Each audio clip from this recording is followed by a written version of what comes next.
नमस्कार, डिजियाना न्यूज़ के इस खास प्रोग्राम उन्नति की पाठशाला में आप सभी का स्वागत है। आज स्टूडियो में मौजूद है सरदार पटेल इंटरनेशनल स्कूल के प्राचार्य राजेश राठौर जी। सर, बहुत बहुत स्वागत है आपका।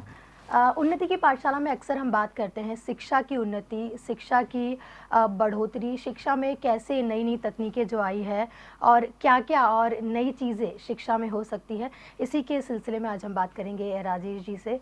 सर, बहुत बहुत स्वागत है पहले तो आपका। और मेरा पहला सवाल अक्सर एक शिक्षक से ये होता है, पहले भी मैं ये सवाल पूछ चुकी हूँ। मैं पूछना चाहूँगी कि हर कोई जब कोई भी जो है अपनी राह चुनता है, चाहे वो डॉक्टर हो, इंजीनियर हो या कोई भी जिसे जो करना होता है, एक्टर भी हम कह सकते हैं, कहीं ना कहीं कोई एक इंस्पायरिंग स्टोरी होती है उसके पीछे कि किसी को अगर डॉक्टर बनना है तो कहीं ना कहीं उसने कुछ देखा है या कुछ समाज के लिए कुछ करना चाहता है। तो एक शिक्षक जो कि समाज का आईना हम बोल सकते हैं, जो दिखाता है, जो एक व्यक्तित्व गढ़ता है, तो आपको ये प्रेरणा कहाँ से मिली कि आपको शिक्षा के क्षेत्र में जाना है? और अभी तक आपने कई सारे बच्चों को कई सारी चीज़ें दी है, शिक्षा जैसी चीज़ दी है जिससे कि एक व्यक्तित्व का निर्माण होता है। तो आपको ये प्रेरणा कहाँ से मिली कि आपको शिक्षा के क्षेत्र में जाना चाहिए? मैम, ऐसा है, मेरी चाइल्डहुड में, बचपन में I was sent to a hostel. जी। तो मेरा काफ़ी समय हॉस्टल में बीता है और परिवार से करीब 500 किलोमीटर दूर। जी। तो शिक्षक जिन लोग जो मेरे हॉस्टल में मेरे गुरुजन थे, जो मेरे स्कूल में मेरे टीचर्स थे, उन्होंने मेरी परवरिश इस तरह से की कि मुझे कहीं भी पेरेंट्स की कमी नहीं है। जी। और मुझे ये फील होता था they love me more than my parents and they take care of me better than my parents. तो ये जो मैंने उनका देखा है कि किस तरह से बच्चों को एक पारिवारिक वातावरण में देकर बच्चों को उनकी एजुकेशन से जोड़ के उन्होंने जिस तरह से मेरी उंगली पकड़ी है, तो मैंने आज तक मैंने जीवन में भी ये सोचा कि मैं कहीं कामयाब बनता हूँ या जीवन में आगे कुछ करता हूँ, and I will be try to be people like them who can serve the people for education with great love and affection. तो ये प्रेरणा की कहानी वहाँ हॉस्टल लाइफ और स्कूल लाइफ से आई। तो this is the short story. जी। बहुत ही खूबसूरत बात आपने कही कि आपको ऐसे प्रेरणा मिली, आपको गुरुजन से जो प्यार मिला वो कहीं पेरेंट्स से कहीं ज़्यादा था। ये कहीं ना कहीं एक बहुत बड़ी बात है, क्योंकि हमारी संस्कृति में भी माना जाता है कि गुरु सबसे ऊपर होता है। तो गुरु जो है सबसे ऊपर होता ही है। अगर हम गुरु को मानकर चलते हैं तो लाइफ में, जीवन में बहुत तरक्कियां हम पाते हैं। कहीं ना कहीं आज के समय में ये धारणा जो है बदल चुकी है, तस्वीर हम बदली हुई देख सकते हैं। तो आप इस बारे में क्या कहना चाहेंगे?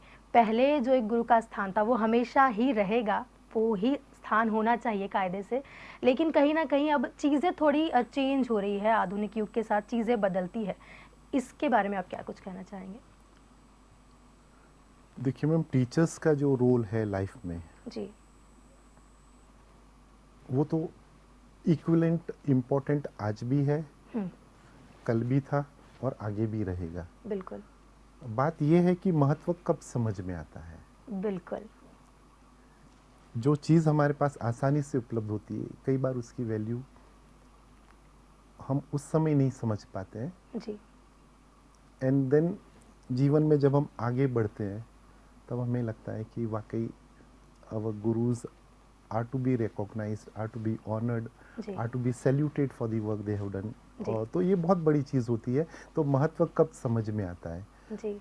आज से कुछ साल पहले तक पेरेंट्स बच्चे से बार बार कहते थे, बेटा गुरु सबसे बड़े हैं, उनका मान और सम्मान आपको बनाए रखना है at all points of time.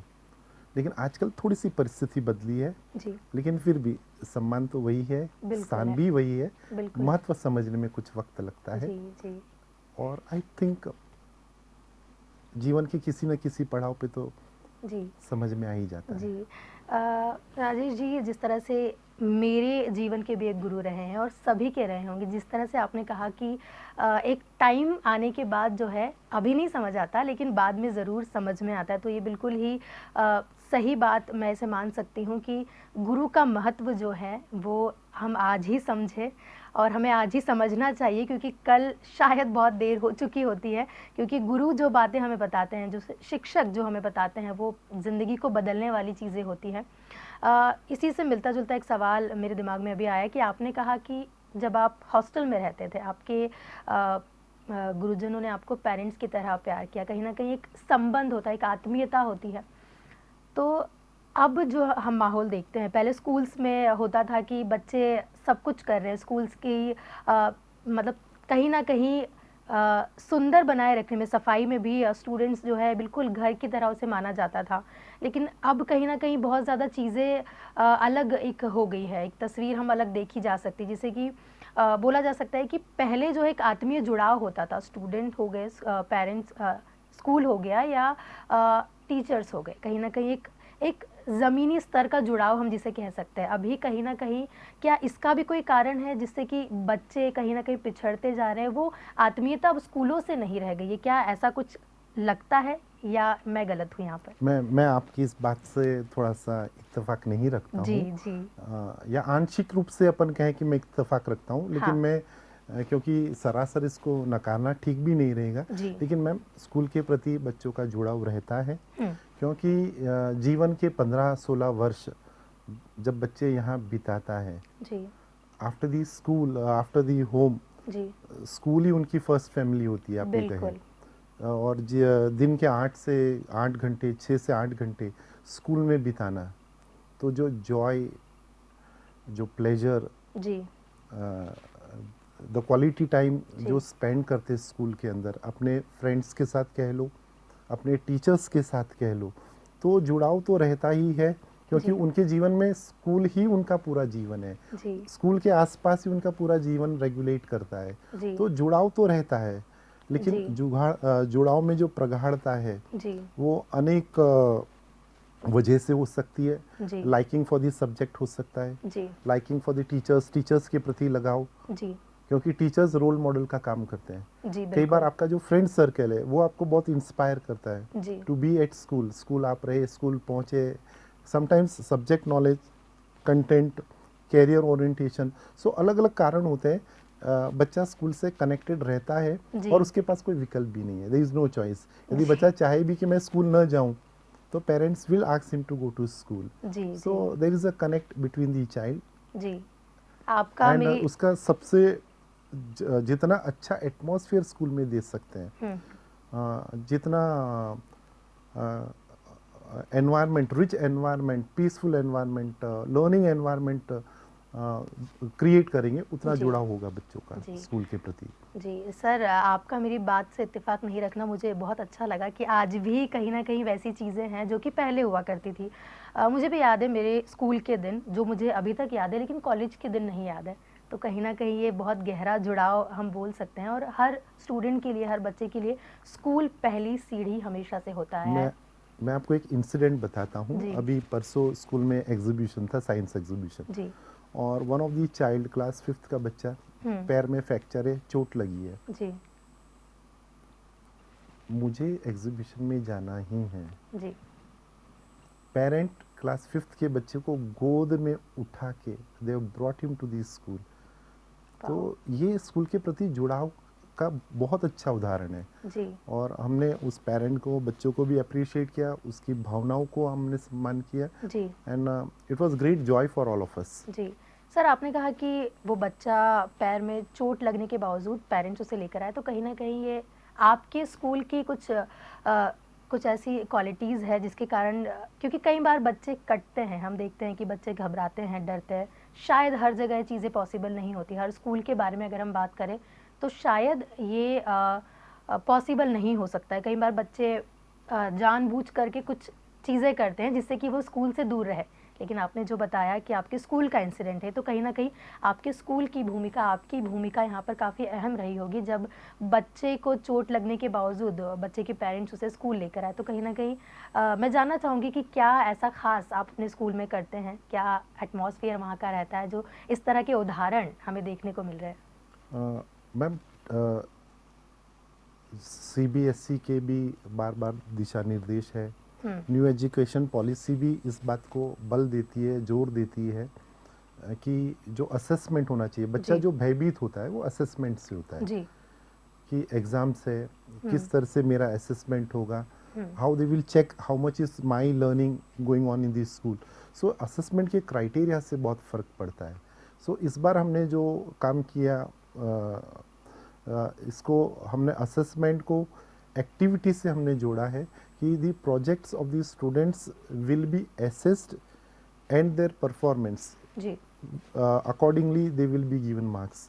तो प्रोजेक्ट से जब हमने बच्चों को जोड़ा तो उन्होंने किसी विषय वस्तु के बारे में जानकारी एकत्रित की, उसके उस प्रोजेक्ट को किस तरह से हमको पूर्ण करना है, उसके लिए संसाधन कहाँ से आएंगे, जी।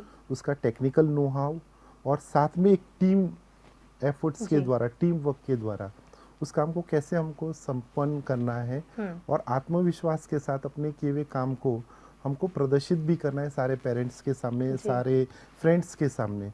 So this was a good opportunity और उसके लिए हमने फ्री एनवायरनमेंट दिया। जी। हमने 0 पीरियड्स लगाए और वहाँ बच्चों को हमने पूर्ण स्वतंत्रता थी कि they could talk to each other, move from one place to another and they could do at their own pace. तो जी। पर्याप्त उनको समय दिया गया और उस वजह से बच्चों ने साइंस और अन्य विषयों पे बहुत अच्छा काम किया जी। एंड दे वर फोर्सफुली जी। By their own promoted to come to school. जी। जी सर, देखा जाए तो ये टेक्निकली और इमोशनली दोनों तरीके से बच्चों के ऊपर काम करना यहाँ पे दर्शाता है आपके स्कूल और आपके द्वारा। कई बार ऐसा होता है कि कोर्स जो है कंप्लीट नहीं हो पाता है कई कारणों से। पिछली बार कई ऐसे कारण रहे हैं, पिछले 2 सालों की अगर हम बात करें तो कोविड के चलते, लेकिन उसके अलावा भी कई बार ऐसी स्थितियाँ निर्मित होती है। तो इसके लिए आपका स्कूल और आप किस तरह से चीज़ों को मैनेज करते हैं? क्योंकि कोर्स कंप्लीट नहीं हो पाना ये टीचर्स के लिए भी एक बहुत बड़ा कहीं ना कहीं पॉइंट सही नहीं है, और बच्चों के लिए भी, क्योंकि उनका जो कोर्स है वो तो एटलीस्ट कंप्लीट होना ही चाहिए। कई बार बच्चों की तरफ से भी ऐसी चीज़ें आती हैं कि ये चीज़ें अधूरी रह जाती, तो इसके लिए आप क्या कुछ करते हैं? यहाँ पर 2 चीज़ें, एक है कंप्लीशन ऑफ कोर्स। जी। ये कुछ मायने में ज़रूरी भी है, आवश्यक भी है, जी। लेकिन कंप्लीशन ऑफ कोर्स ही काफ़ी नहीं है। जी। और जैसे आपने कहा कि यदि कोर्स, आपका जो मूल प्रश्न है कि कोर्स कंप्लीट नहीं होता उसके लिए आप क्या करते हैं, तो मैम वो जो ईयरली प्लानिंग हमारी होती है उस दौरान नंबर ऑफ वर्किंग डेज कितने आ रहे हैं, जी। उन वर्किंग डेज में कितने दिन एक्चुअल पढ़ाई होगी, उस सब की हम पहले गणना करते हैं, कैलकुलेशंस होती है, और उस टाइम फ्रेम के अंदर, जो टाइम फ्रेम हमारे पास अलॉटेड है, उस वक्त के अंदर हम कितना कोर्स हम बढ़ा पाएंगे। जी। इसका हम केयरफुली प्लानिंग और एनालिसिस बिफोर दिस सेशन ही कर लेते हैं, before the beginning of this session. And the teacher को भी पता है कि what is expected from him. Daily lesson planning और वीकली लेसन प्लानिंग के द्वारा भी उसको पता होता है कि मुझे अब तक, आज दिनांक तक कितना कोर्स करना चाहिए था जी। और किस गति से मेरा कोर्स मूव कर रहा है। जी। सो टीचर्स हमको वो सबमिट करते हैं, हम भी मॉनिटर करते हैं क्लास वाइज, सब्जेक्ट वाइज, कि what is the position of the courses going on. फिर भी देखिए, हम इंसान हैं और teachers are also human beings. Life में, जीवन में परिस्थितियाँ ऐसी बनती हैं, किसी न किसी कारणवश कहीं कोई दुर्घटना हो गई, कहीं स्वास्थ्य संबंधी कारण हो गए, या किसी और कोई पारिवारिक परिस्थिति हो गई जहाँ टीचर नहीं आ पाए, या कोई और भी समस्या हो सकती है और कोर्स कहीं छूट जाते हैं। तो वहाँ पर जिन विषयों में कोर्स प्रॉपर हो गए हैं वहाँ पीरियड्स का स्पेशल अरेंजमेंट करके special teachers can be designated to cover those topics. So helping teacher can be provided, special classes can be made arranged for them. And फिर हमको ये भी देखना होता है, जैसे सीबीएसई भी हमको फ्लेक्सिबिलिटी देती है कि आप अपना कुछ कंटेंट क्लास 1 to 8 तक, if it is not linking to further studies and if it could be minimized, omitted, then it can be done. ये फ्लेक्सिबिलिटी सीबीएसई देता है। लेकिन इसके अलावा और भी तरीके हैं जहाँ कोर्स कंप्लीट नहीं हुआ। स्टूडेंट्स को स्पेशल असाइनमेंट्स देके, स्टूडेंट्स का पार्टिसिपेशन इंक्रीज करके, उनकी रिस्पॉन्सिबिलिटीज़ को शेयर करके भी कोर्सेज को प्रॉपर टाइम पे हम कंप्लीट कर सकते जी। हैं और इसको इंश्योर कर सकते हैं। लेकिन it requires the constant monitoring and supervision and direction to the teachers and students to जी। Do it in the pace where everyone enjoys and learn. जी, तो कहीं न कहीं कोर्स कंप्लीट करवाना ही सिर्फ मुद्दा एक नहीं है मकसद यहाँ पर, नहीं है, बिल्कुल बच्चों को मकसद नहीं है। अटेनमेंट इज मोर जी, जी, इम्पोर्टेंट। जो कि बहुत ज़रूरी है, बच्चों पर जी। प्रेशर ना बने, ये चीज़ों का स्कूल को ज़्यादा ध्यान रखना ज़रूरी है। और आप कहीं न कहीं इसी पर काम कर रहे हैं कि बच्चों पर प्रेशर ना हो इस चीज़ का, क्योंकि कई बार बच्चे प्रेशर बहुत ज़्यादा ले लेते हैं सर। तो क्योंकि जो बात बहुत छोटी होती है, क्योंकि वो उम्र ऐसी होती है कि बच्चों को लगता है ये बहुत बड़ी बात है, प्रेशर बहुत ज़्यादा हो जाता है। तो आपका स्कूल किस तरह से इन चीज़ों से डील करता है? क्या बच्चों को समय-समय पर कोई इस तरह के कार्यक्रम होते हैं जिससे कि बच्चों की इमोशनली और प्रेशर ना ले, बच्चे सही दिशा में चलते रहे और फ्रीली होकर अपना काम करे, पढ़ाई करे? इसके चलते क्या आप कुछ इस तरह से चीज़ें अरेंज करते हैं जिससे बच्चे एकदम फ्रीली होकर कॉन्फिडेंट अपना काम करें? मैम किसी भी बड़े कार्य को यदि करना है हुँ, तो उसको यदि टुकड़ों में किया जाए, हाँ। फ्रेगमेंट्स में किया जाए, हुँ, बच्चों को एक पूरा बहुत बड़ा हम यदि काम का एक लक्ष्य दे दें, जी, उसको वो हासिल करना है, लेकिन उसको किस तरह से उस लक्ष्य को हासिल करना है और छोटे छोटे स्टेप्स क्या लिए जा सकते हैं जो कि हमको उस लक्ष्य की ओर हमको आगे बढ़ाएंगे, जी। अग्रसर करेंगे। तो जब हम छोटे छोटे target, small targets to achieve a specific larger goal जी, को जब हम बच्चों से उसके बारे में अवेयर करके और उसको हम डायरेक्ट करते हैं तो ये प्रेशर कहीं ना कम होता कम है, होता है। क्योंकि बच्चे के टारगेट्स स्मॉल है, number one. Number two, targets are achievable. जी, So we have to set targets which are achievable by them. जी, Because if we are giving targets which are not achievable, that may create somewhere the frustration, some stress, some pressure.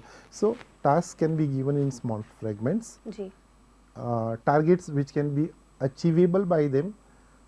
And once they achieve the target, proper reinforcement, proper feedback and proper motivation जी, वो provide करे और बच्चों को inspire करे। जी। You have the capability to do and you should do and you can do it. जी। तो ये जो प्रेशर जो काम करता है, क्योंकि मोटिवेशन क्या है, जादू का काम करता है। बिल्कुल सर। और टीचर्स की तरफ से जब ये प्रेरणा बच्चों को दी जाती है, जी, they really do small things big things and with the pressure जो है उसको जी। भी वो सस्टेन करके वो काम कर देते हैं। जी, बिल्कुल।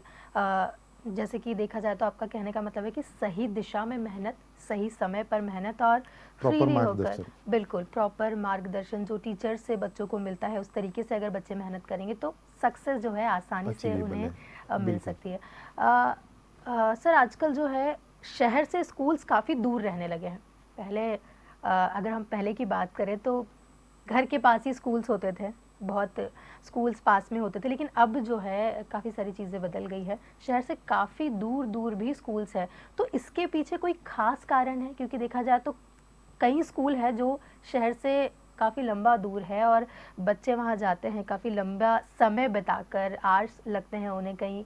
तो क्या इसके पीछे स्कूलों की स्ट्रैटेजी या क्या कारण हम देख सकते हैं? मैम वो बहुत लकी होंगे जिनके स्कूल्स घर के पास होंगे, लेकिन हमने ऐसे भी उदाहरण देखे हैं कि गांव के बच्चे शहर में पढ़ने 30-30 किलोमीटर, 40-40 किलोमीटर, वो शहर में जहां साक्षरता नहीं थी या प्रॉपर स्कूल्स अवेलेबल नहीं थे, जी। सो वो भी हमने देखा है। और उस समय बिल्कुल। आवागमन के साधन भी नहीं थे। जी, बच्चे 5-5, 10-10 किलोमीटर पैदल चल के स्कूल शिक्षा के लिए जाया जी, करते थे। ये जी। समय भी हमने देखा है। बिल्कुल। और आज भी शायद देश के कुछ हिस्सों में ऐसी व्यवस्था होगी। जी।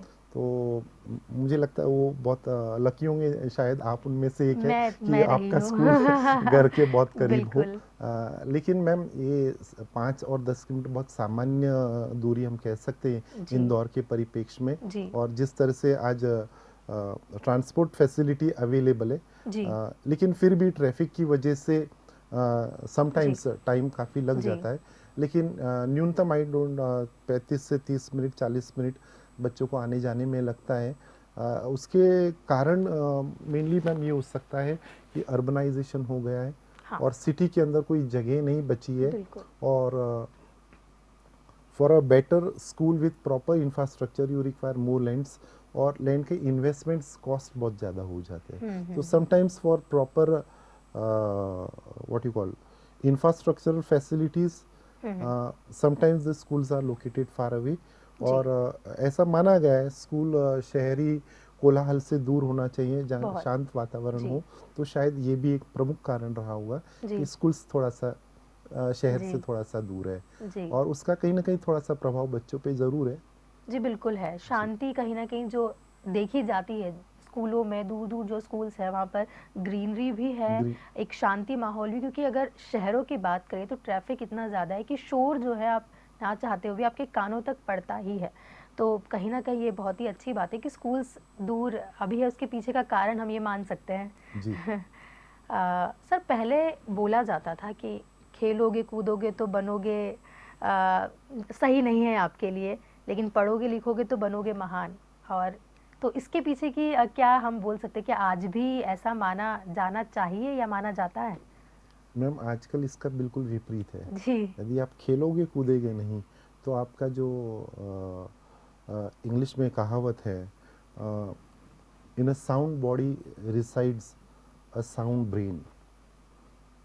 सो यदि आपको आपकी बॉडी साउंड नहीं है, जी। यदि आप शारीरिक रूप से स्वस्थ नहीं है, जी। तो एक स्वस्थ मस्तिष्क का उसके अंदर विकास नहीं हो जी। पाएगा। जी। So first of all is very necessary that आपके जो फिजिकल फिटनेस बहुत जी। ज़रूरी हो, जी। Because if your physical fitnesses are proper, then आपके सारे सेंस ऑर्गन्स एक्टिवेट होते हैं, जी। और जितने ज़्यादा सेंस ऑर्गन आप यूज़ करते हैं एजुकेशन में, लर्निंग के लिए, जी। Learning becomes better. जी। जी। सो आई थिंक स्पोर्ट्स का उतना ही महत्व है जी। जितना एजुकेशन का है, जी। और दोनों साथ साथ चलते हैं। जी। जी। और इस वजह से आजकल कंपलसरी भी है to allot and give facilities of sports to child to learn. जी।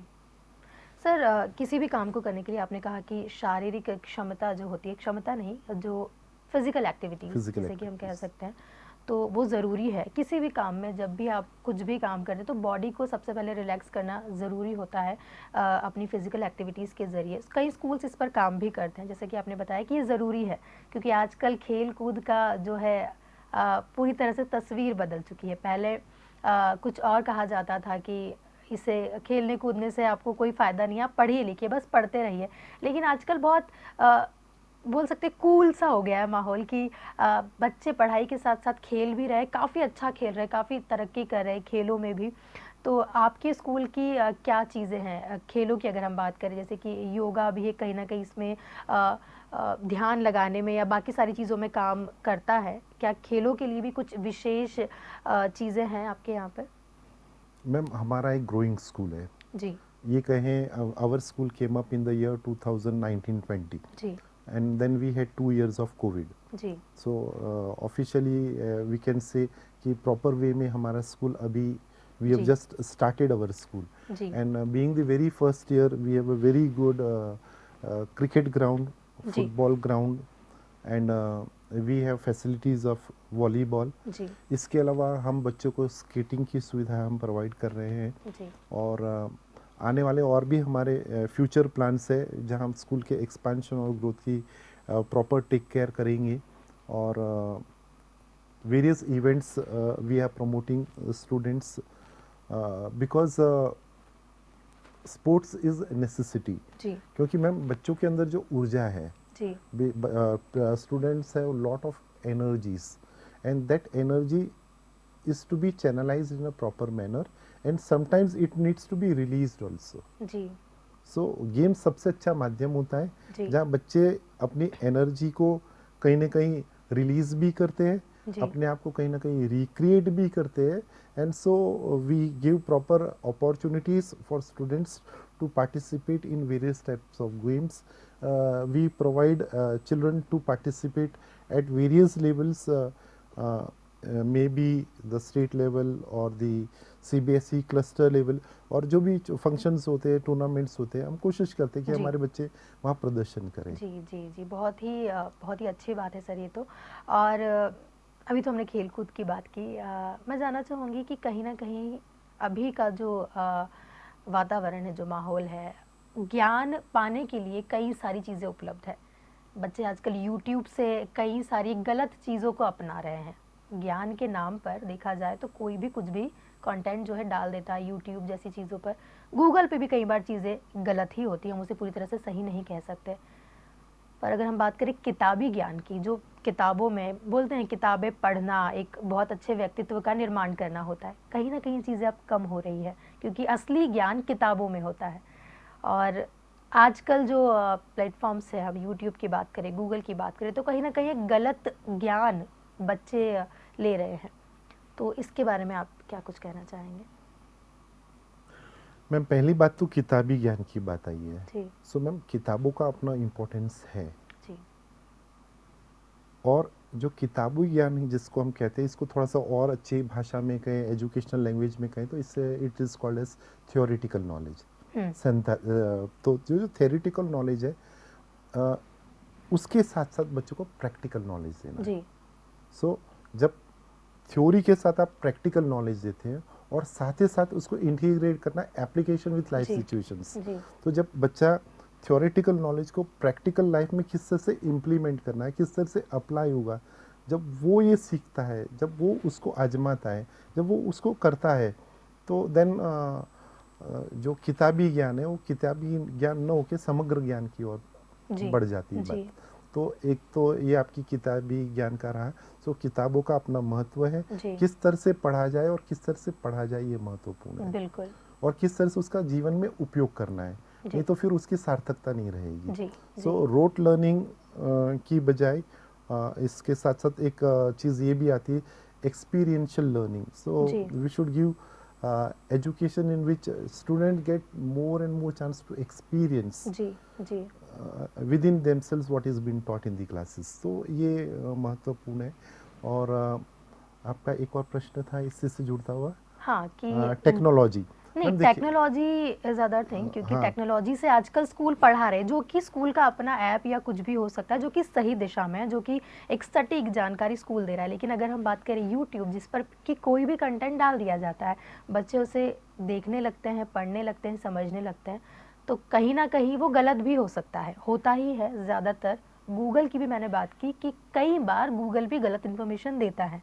यहाँ पर हमारे स्कूल की टेक्नोलॉजी की मैंने बात नहीं की, क्योंकि वो हमारे द्वारा, स्कूल के द्वारा बनाया गया एक ऐप होता है जिस पे कि सटीक जानकारी होती है। लेकिन अगर हम अदर प्लेटफॉर्म्स की बात करें, गूगल और यूट्यूब की, तो उसके बारे में आपको? मैम देखिए, इसके अंदर student should be taught to know what is right, जी क्या सही है।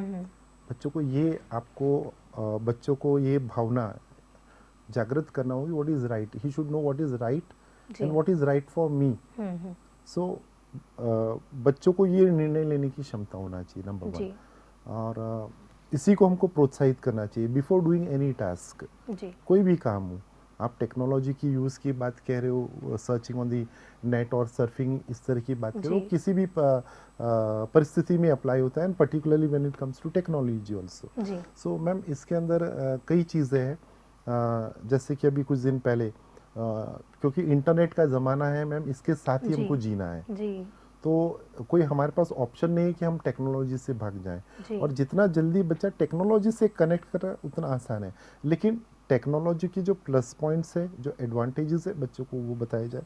और जो डेंजर्स है, जी पर्टिकुलरली साइबर वर्ल्ड बहुत बड़ा है मैम, जी बिल्कुल और उतने ही बड़े उसके खतरे हैं। जी तो बच्चों को ये बताया जाए कि भैया what is cyber security and what are the ways to adopt cyber safety. जी बिल्कुल तो ये जब बच्चों को ये बताया जाता है, क्योंकि जहाँ भी कंटेंट में कहीं प्रॉब्लम होगी, वहीं सबसे ज़्यादा साइबर सिक्योरिटी डेंजर में होगी आपकी, बिल्कुल और आप बिल्कुल पे वो खतरा मंडराएगा, और किस हद तक बढ़ जाएगा जी ये हम कह नहीं सकते। तो जी सबसे पहला है to bring awareness among students जी about cyber safety and the techniques how they can minimize the risk, number one. जी नंबर टू, जो मैंने एबिलिटी टू जज what is right and wrong, ये तो मैंने आपसे कह ही दिया, जी सबसे महत्वपूर्ण है। साइबर सिक्योरिटी और सेफ्टी के बारे में बताया जाए, और साथ ही साथ जो सबसे बड़ा है, पेरेंटल कंट्रोल।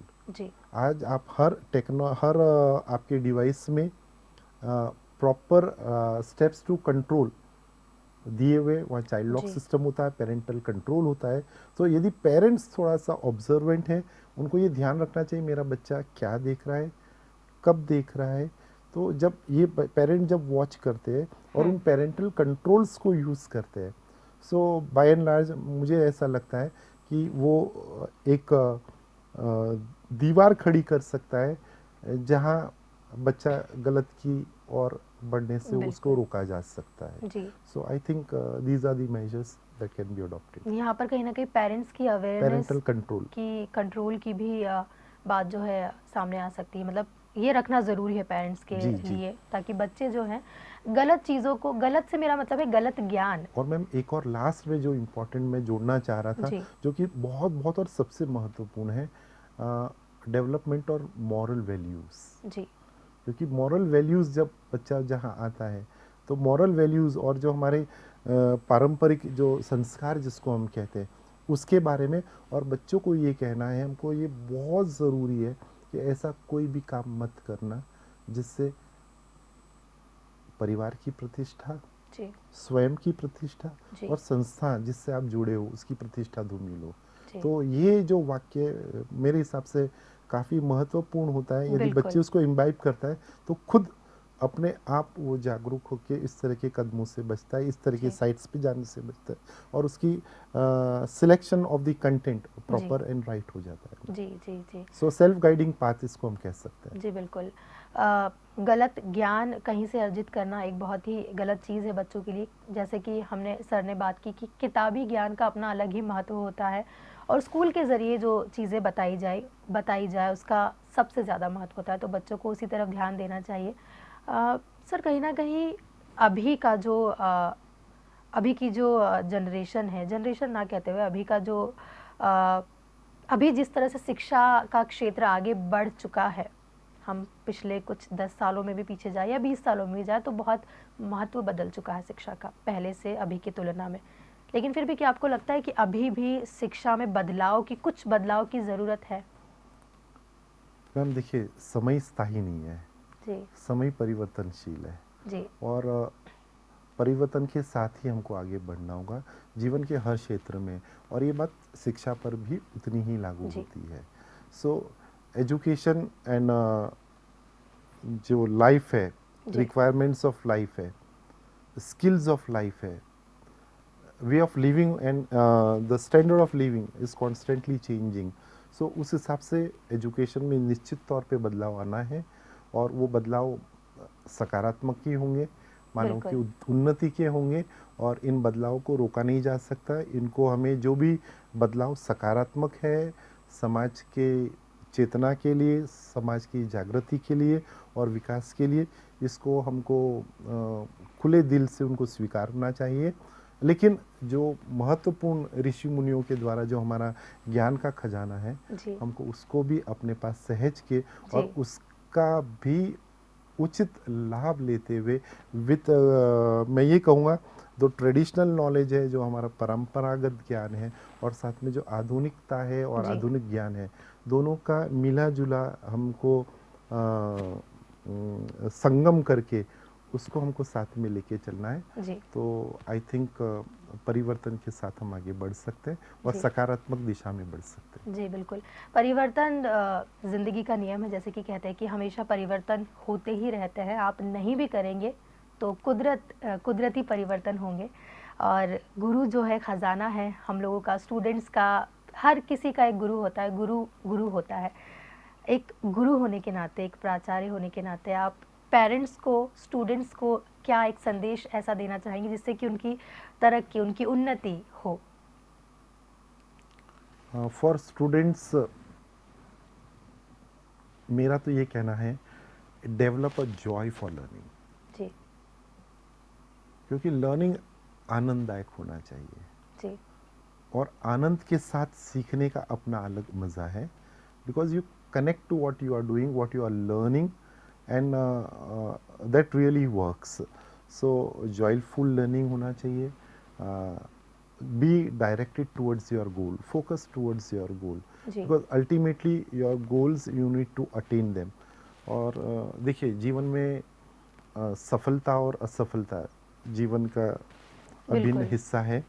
आप कई बार ये भी होगा कि हमारे पास असफलताएं एक दो अवसर पर हमको असफलताओं का भी सामना करना पड़े, बट ये कहते हैं failures are stepping stone to success. जी, बिल्कुल। सो असफलता ही सफलता की कुंजी है। तो कभी अपने असफलता से घबराना नहीं है, हिम्मत और हौसला और दृढ़ता के साथ अपने लक्ष्य की ओर आगे बढ़ना है। जी, और पेरेंट्स मेरा विशेष तौर से मैं कहूँगा, क्योंकि पेरेंट्स ही वो असली व्यक्ति होता है जो तपस्या करता है, जी, क्योंकि पेरेंट्स की तपस्या पर ही निर्भर करता है कि बच्चा कहाँ और किस दिशा में जाना जी, है। Because parents they sacrifice their time, parents sacrifice their life बिल्कुल। For making the life of the children better. अपने बच्चों के जीवन में बदलाव लाना जी, और अपने बच्चों को कामयाबी की ओर अग्रसर करने में पेरेंट्स अपना पूरी जीवन खपा देते हैं। बिल्कुल। तो पेरेंट्स को ये विशेषतर, चूँकि आजकल चेंजिंग टाइम्स है, तो give the freedom to the child to realize his inner potentials, जी, and they should support the child to the maximum to attain his goals. जी, जी सर, बहुत ही खूबसूरत मैसेज आपने दिया पेरेंट्स को, बच्चों को। तो सर ने कहा कि असफलता से घबराना नहीं, क्योंकि असफलता ही सफलता की सीढ़ी होती है, आपको मोटिवेट करती है, आपको कहीं न कहीं बढ़ावा मिलता है और बेहतर और बेहतरीन करने के लिए। ये स्टूडेंट्स के लिए सर ने कहा। और सर ने एक बहुत अच्छी बात कही कि पेरेंट्स असली तपस्या करते हैं, पेरेंट्स की तरह गुरु भी असली तपस्या करते हैं एक स्टूडेंट बनाने के लिए, एक अच्छा इंसान बनाने के लिए। तो कहीं न कहीं गुरुओं और हमारे जो पेरेंट्स हैं, ये हमारे लिए बहुत महत्व रखते हैं। इनके बिना ये सब कुछ अधूरा है, ये ज्ञान सब कुछ अधूरा है। इसलिए हमेशा जो है गुरुओं का सम्मान करें, हर चीज़ को सुने और इसी के साथ आगे बढ़े। राजेश जी, बहुत बहुत शुक्रिया उन्नति की पाठशाला में हमसे जुड़ने के लिए और इतनी सारी अच्छी बातें हमसे कहने के लिए। तो कहीं न कहीं जो है शिक्षा, ज्ञान एक व्यक्तित्व का निर्माण करने में बहुत ज़रूरी है। ये बात हमारे बड़े लोगों ने हमेशा से कही है। तो ज्ञान का कभी भी गलत इस्तेमाल ना करें। ज्ञान ऐसी चीज़ है जिससे कि एक अलग ही व्यक्तित्व जो है निखरता है। दुनिया में, समाज में ज्ञान के ज़रिए ही आपकी पहचान बनती है। तो सर ने भी हमें यही बात बताई है। तो ज्ञान में उन्नति करते रहे। उन्नति की पाठशाला में फ़िलहाल इतना ही। आप जुड़े रहे दीजिए आनंद न्यूज़ के साथ। नमस्कार।